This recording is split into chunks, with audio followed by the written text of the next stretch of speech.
What's good? Welcome back into the channel. Today we're going to be talking about 2024 Polaris Snowcheck because I have some pretty exciting news for you guys on that topic. First, guys, we are 4 subscribers away from hitting 20,000 subscribers on the channel. By the time this video is up, you may actually be at 20,000. I'm not too sure. If you guys are watching this and you're not ready to subscribe, help me out. Help me hit 20K. Go ahead and hit the subscribe button and hopefully we can hit 20K tonight. But back to Snowcheck. So the reason we didn't talk too much about 2024 Snowcheck is because there wasn't a bunch of big deal groundbreaking news happening with Polaris this year. We got like a new track, some different colorways, but they didn't go crazy like they were doing the past couple years with the 9R, the Boost Assault, the Boost VR1. This year Polaris wanted to slow their roll, dial things back, and just make sure that customers get their snow checks on time and the sleds they're getting are quality sleds. 100% agree with that approach on Polaris' side. I think that was extremely smart. Gotta say, I'm a little disappointed in the colorways this year. They weren't as good as years past, I think, at least in my opinion.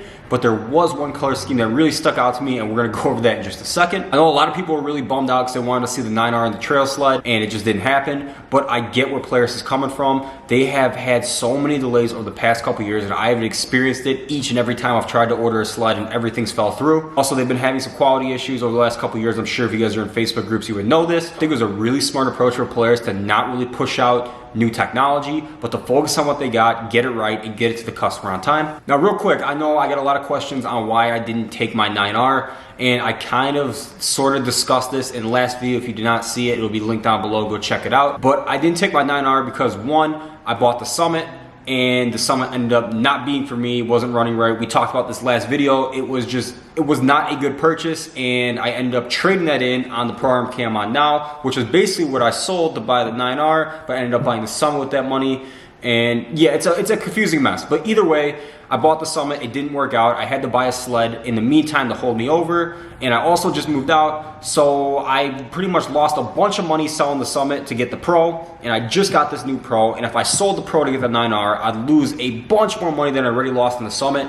So I had to cut the losses somewhere, and I cut it off at the 9R, and that is why I did not take it. On top of the fact that I have new financial responsibilities, being that I live on my own now, and I gotta make sure that I'm comfortable with what I got here now before I take on another financial responsibility, which would be the 9R. So unfortunately, it was a tough decision, but I had to let it go. But this year I'm back. I already have a buyer lined up for my current Pro, which would be my dad. I'm living in this apartment for almost 4 months now, and I kind of get where I'm at money-wise and what I need to save and what I had to spend on toys and other things I love. I'm in a good position now to make a good decision and be able to actually take delivery of this sled. On top of the fact that Polaris is guaranteeing a ship date of your sled by the end of November, and if that doesn't happen, they give you $1,500. Really, I can't go wrong here. I know I'm gonna be in a financial position to take this sled, and I almost have a dead set guarantee that I'm gonna have this sled shipped by the end of November, otherwise I'm getting money off. It's like a no-brainer for me this year to go ahead and order, and that is what I went ahead and did the day Snowcheck released. I've just been kind of keeping it on the low because I didn't know if I want to tell you guys about this now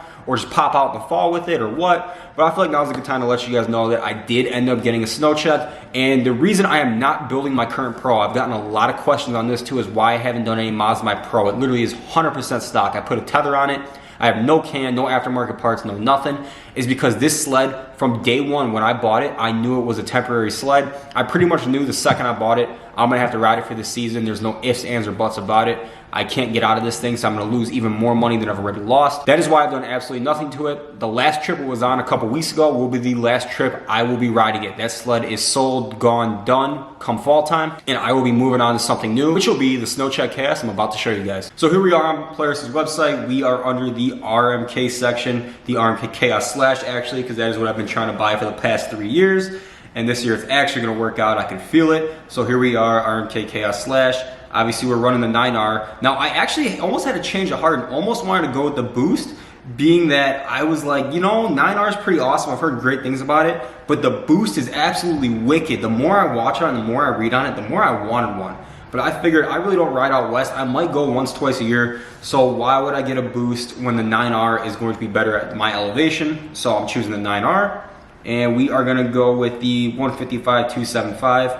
I know we got the new 155 3.25 Series 9 track that just came out, but I have no need for a 3.25 lug, so I'm gonna rock the 275 like I got now. Like I was mentioning earlier, there's a lot of colors that just were not hitting for me. I just didn't really care for them, but there was one in particular that I really, really liked. So actually, here's a runner-up to the one I really liked, was the tan and orange and black. I think this looks pretty nice. done up with like an orange tunnel, orange rails, no windshield. I think it looks really good, but the one color that just, I love it, is the purple and teal. At first when I saw this on the simulator, I thought it was kind of ugly, but then I scrolled through Facebook the night I was about to order my sled, and I saw what it looks like in person is just beautiful. The teal is like a metallic, and the purple is actually a matte. So it looks amazing in person. On the simulator, it doesn't look the best, but trust me, in person, guys, it looks incredible. So we get one option of shocks, the Walker Evans, the clickers. Can't wait to have those. Low bars, I have the mid bars on my sled now. I like them, but I sat on a Chaos with low bars, and I prefer the low, so I went with low. And this is where I was really torn. So I had the PIDD display on my Pro 2 Pros ago.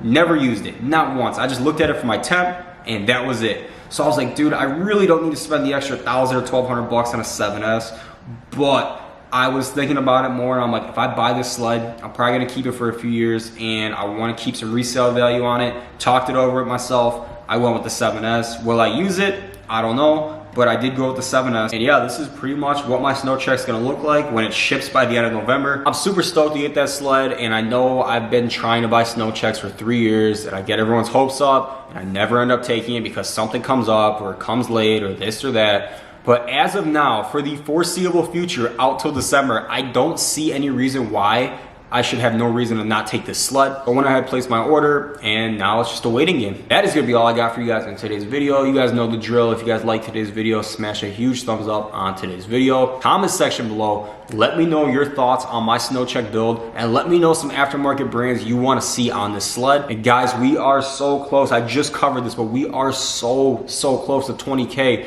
We literally need 4 more subscribers to hit 20,000 subscribers on this channel. That is a massive milestone. So like I always say, if you guys are new here or you've been watching for a while and you're not already subscribed, go ahead and hit that subscribe button, and I will catch you guys in the next video. Peace out. I've been riding, rolling, drinking, smoking. That's something I do. I've been hiding all of